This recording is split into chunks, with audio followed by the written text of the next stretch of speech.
You're listening to Where We Are, a weekend conversation on faith, politics, family, and culture, hosted by me, Michael Ware, and my wife, Melissa.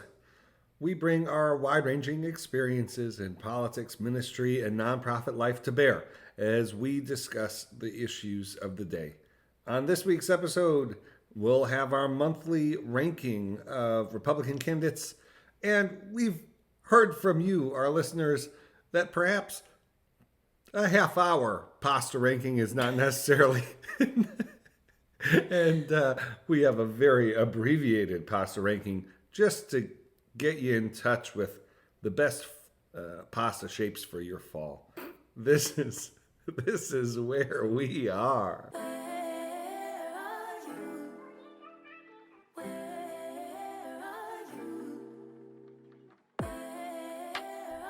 This is where we are. We are the Wares. I'm Michael. I'm Melissa. And Melissa, the Where We Are community is growing. We have new folks listening to the pod, finding the pod. We were just talking about this before we went to air.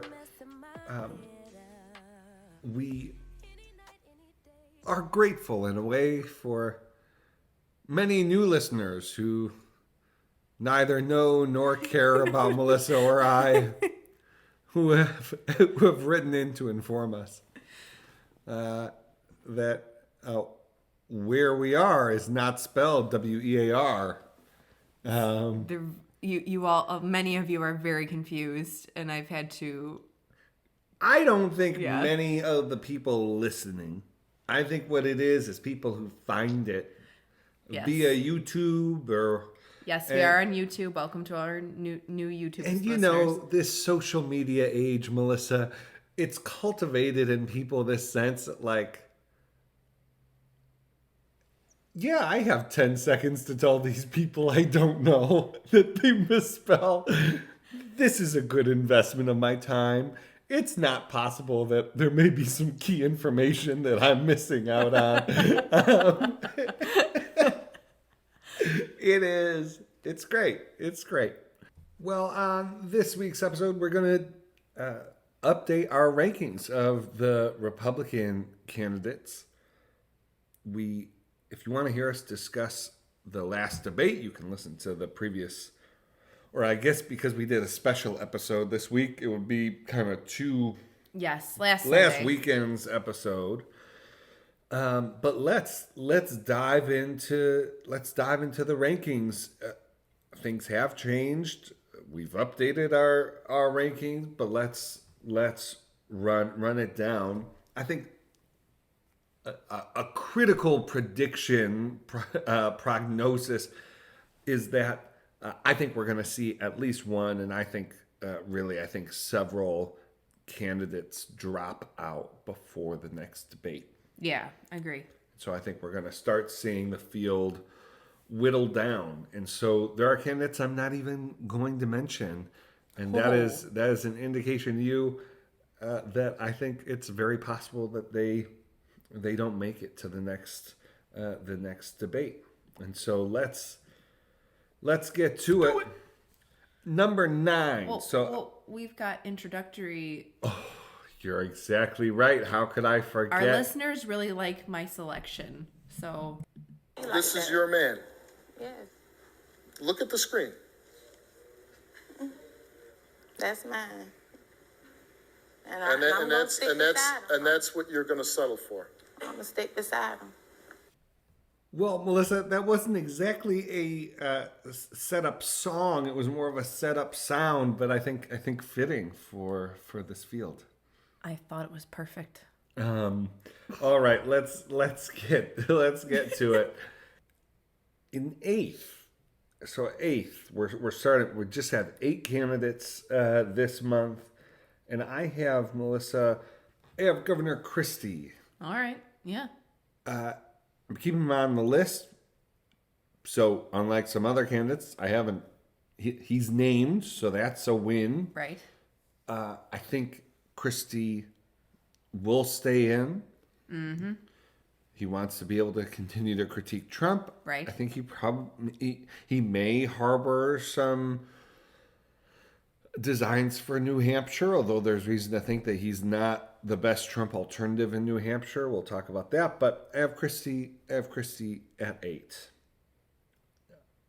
Next, number 7, Tim Scott. Now Tim Scott continues to drop. He had a better debate performance this last time, but I think his campaign's seen a decline really since the first debate. Right. He's still in it. His team is talented. I've been impressed in many ways with the campaign, but I have him at 7 here. That's due in large part, Melissa, to this dynamic that we've talked about between him and Haley.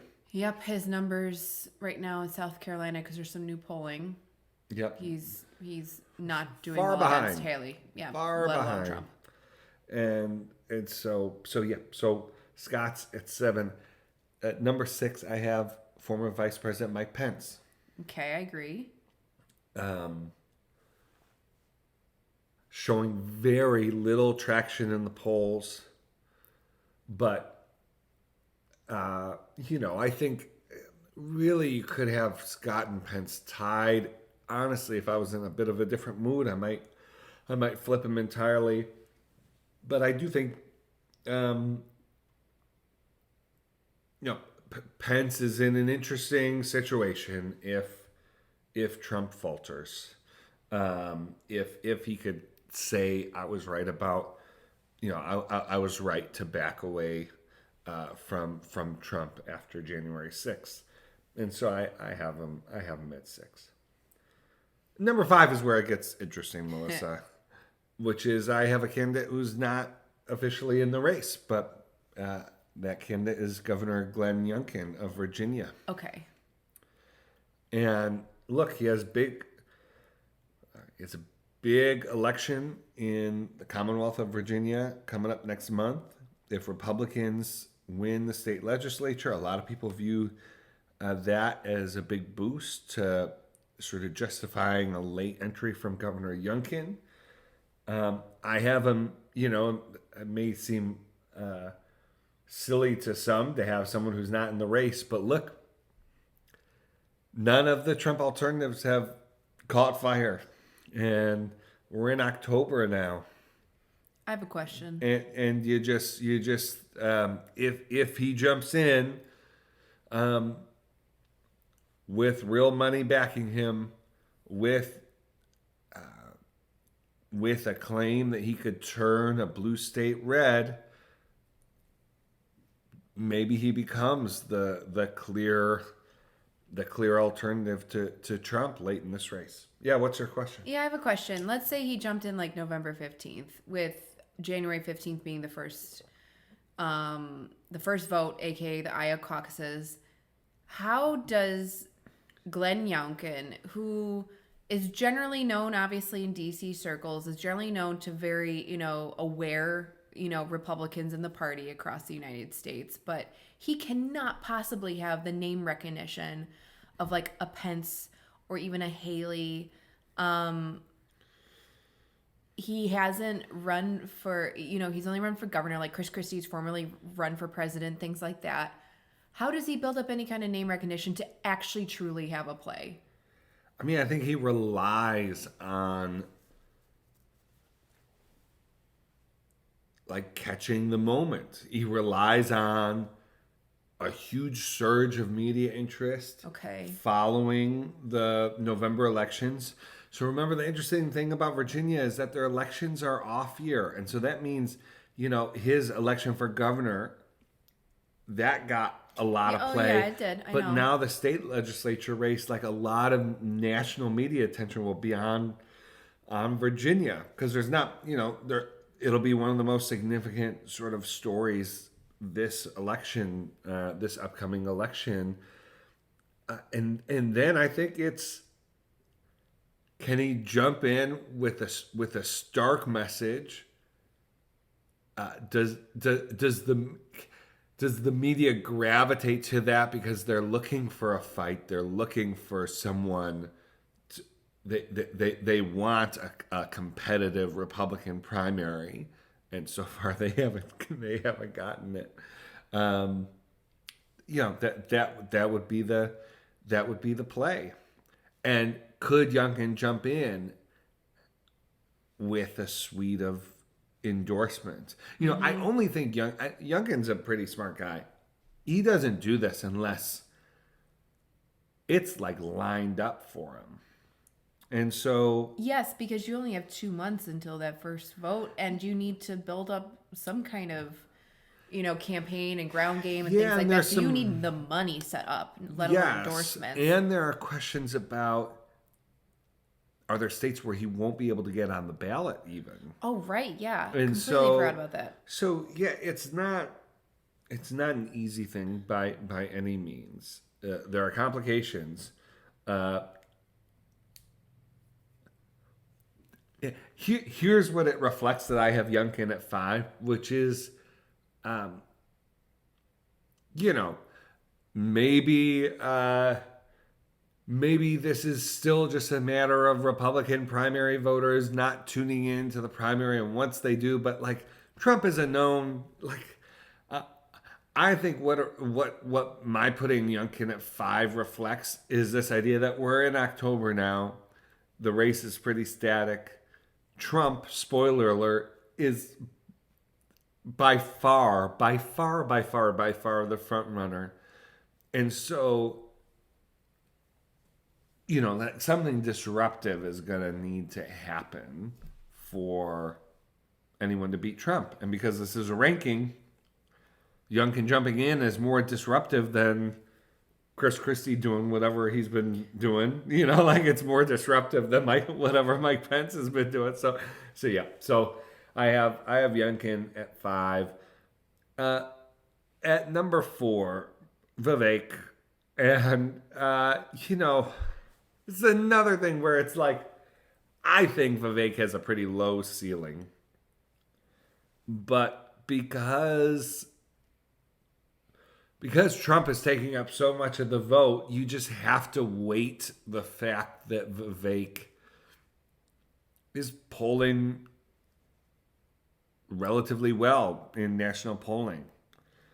More than you would if Trump was at like 35 and you had 3-4 candidates within 15 points of him. But because it's like Trump and then everybody else, you're really looking to discern who has slight advantages among this big second group of candidates. And Vivek has national polling. He has his own money, and so I have him at 4. Again, I could see him. Him fading out, but for now, that's where he is. Number 3, Melissa. Governor DeSantis. Ooh. I have him. Again, this is like another close call, Melissa. He is the clear second candidate in national polling. So he's maintained that from the beginning. If you were just looking at national polling, I mean, you'd say Trump is going to win this thing. But then second, you'd say if anyone's going to challenge him, it's DeSantis. He's been a relatively static second place. But I see him faltering in some of these primary states. It's not clear to me. I don't think, Haley's looking strong in South Carolina. So at this point, don't think DeSantis comes in second in South Carolina. I think he comes in third. Mm-hmm. I think he's putting a lot of resources into Iowa. But if Trump wins Iowa, is anyone really going to care that he came in second? Like, if he doesn't have a surprise win, is he really going to get that much of a boost out of being second in Iowa? And then New Hampshire, as we're going to talk about, like Haley's looking. There are some interesting recent poll numbers there for Haley. And so even though DeSantis has maintained this national lead, the other piece of this, Melissa, is we have new reporting out on the financial status of the DeSantis campaign. It is not good. And it is not looking good. We know several months ago they cut staff drastically. Like they've been trying to rewrite this ship and sort of like throw off some dead weight. But like I think there are really troubling signs for the DeSantis campaign, which is why I have them in third, which leads us to number 2, which is Nikki Haley. Ooh. And, I know that the knock on Haley is, well, yeah, but that's a early 2000s era Republican Party. That's not Trump's Republican Party, but that's like kind of the point. Okay, so if it's Trump's Republican Party, then Donald Trump is going to win this nomination. If Haley can clear this field, get one-on-one with Trump by South Carolina, then she's able to take that, that voters are able to make that binary choice. And I think you're starting to see how that could emerge. You could see her come second in both. You could see her come second in New Hampshire. And if she comes second in New Hampshire, assuming Trump wins, like who else stays in? Like, is DeSantis really going to take this to South Carolina just so he could come in third? Mm-hmm. So yeah, no one has a clear shot to this nomination other than Donald Trump, but Haley's performed so well for several months now, at least. I think she belongs at 2. I agree. Yeah. And then number 1 is Donald Trump. He continues to reign. Continues to look very strong. I mean, we are not seeing his national numbers really reliably dip below 50. And he's not getting weakened in these states, in the early states. I expect, Melissa, this race to pivot. I think this race in the new year, perhaps it takes that long, but, the race is going to pivot. It's going to become sort of very much folks trying to, these candidates trying to knock down Trump. And I think they're just, to some extent, their fire is being held, and we'll see what that looks like. We'll see how Trump takes the fire, but at this point, he is way out ahead, Melissa. Any comments you'd have? No, you did a great job, Michael. No, this is exactly, because the last 2 rankings I would have had a couple people switched, but I really like that you've thrown in Youngkin. I wanted to hear the explanation around how he could build something so fast in 2 months with less name recognition than like a Trump, but I like it. It's good. Yeah. I think this is where it sits right now. What I'm not hearing discussed, and it's fair because it really is based on one poll. So we have these numbers out of, this poll came out last week in New Hampshire. USA Today poll that has Nikki Haley, so has Donald Trump at 49, Nikki Haley at 19 in New Hampshire. The next closest candidate is DeSantis at 10. So she's almost doubling DeSantis in New Hampshire. And there have been several other polls in the last month where Nikki Haley is defeating DeSantis. I'm not hearing that discussed. I'm not hearing a lot of people talk about that. If you could have a Southern candidate like Haley come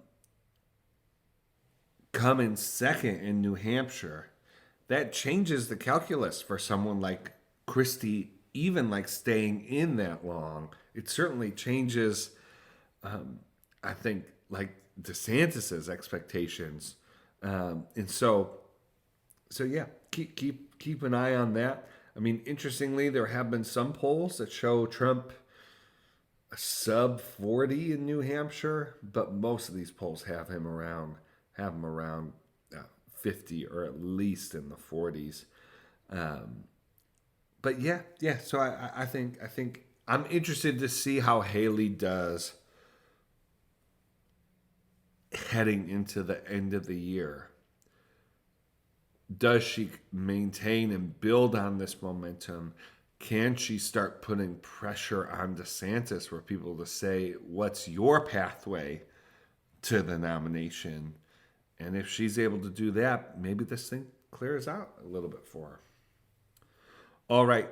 That is our October ranking for the candidates. Very briefly, but importantly, vitally, we just want to give you a few pasta shapes, a fall pasta ranking. Maybe you'll just try out something new this year. It's a fun thing we like to do on Where We Are. What, Melissa? Did you pick something for the pasta ranking this month? I sure did. Woke up this morning, got some gabagoo. And then I woke up the next day and got some gabagoo. Keep waking up, keep getting different types of gabagoo. I even got some gabagoo from a Scooby-Doo. Woke up this morning, I gabagoo. Well, are you proud of yourself? Very. Always. All right, let's get to it, Melissa. What do we have? All right, we only got 5 pasta this month because I wanted to do 5. There's no explanation around it. With the pasta rankings, it's my deal. It's my choice. Okay. So, and I'm not going to explain like the first 4. You're just going to. Number 5 is orzo. Orzo's great in a soup. It's soup time. I do like it.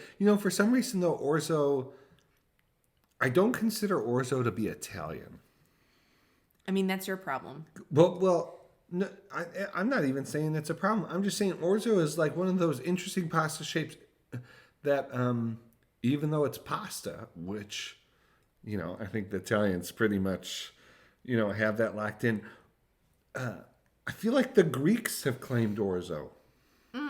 Okay, I can see that. Well, you're going to be really upset about number 3 on I feel this like list. orzo and with pasta salad with feta. Yeah, I feel I'm like not thinking pasta salad. That's summertime. It's fall. Fall time is soup time. Orzo and soup. Okay, fair. Another soup one, soupy, but this one is specifically for when you're sick. It's pastina, which is a very, very, very tiny, tiny pasta that you make with basically some egg, and you make it for your kids or yourself when you're sick, and it's fantastic. Or just some chicken broth. Yeah, chicken broth, whatever. Pastina is a great great. little pasta. Number 3, you're going to be upset. Egg noodle.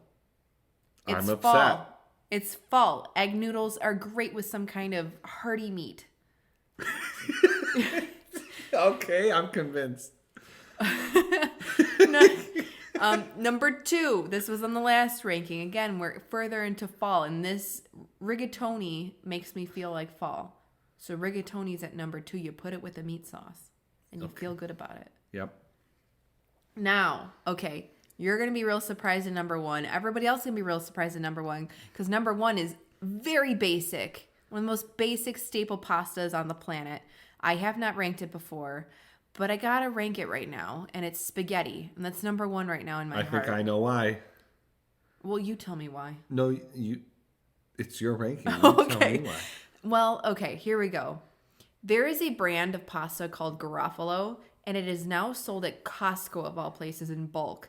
Now, Garofalo used to only be sold at specialty Italian stores, and I think they make the best dry spaghetti that you can buy. But now they make the best dry spaghetti you can buy in a regular mainstream store. So go to Costco, get the bulk pack. Comes with 3 packs of spaghetti and then 3 packs of 2 other different kinds of shapes, which are great. But Garofalo's spaghetti is spectacular, I would say. And then, if you're going to do that, blow your mind even further and make it with tomato applesauce. Oh, yeah, I wasn't thinking that. But yes, you're right. Yes, tomato applesauce, the fall staple of the Ware household. We sent out the recipe, I think, on the Substack. Yes. But to subscribers only, sorry. It's a good reason to subscribe. You should subscribe. wherewere.substack.com. But yeah, no, that's a good one. All right, so spaghetti reigns supreme this month, and honestly, I feel like a lot of you will identify with it because I feel like a lot of you have been expecting me to put normal pastas on this list, and there you go. There it is. Woman of the people. I am. It's me. Hey, that's the episode. Please consider coming to DC for the For the Good of the Public Summit, November 6th through 7th. You could learn more. Register at ccpubliclife.org. And also, my book comes out in 3.5 months. Dude. Spirit of Our Politics. You'll be hearing a little bit more about it in the coming weeks and certainly coming months.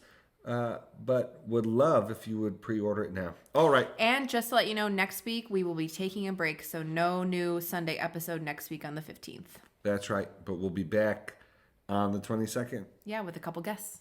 Ooh, very exciting. All right. You've been listening to Where We Are. Bye.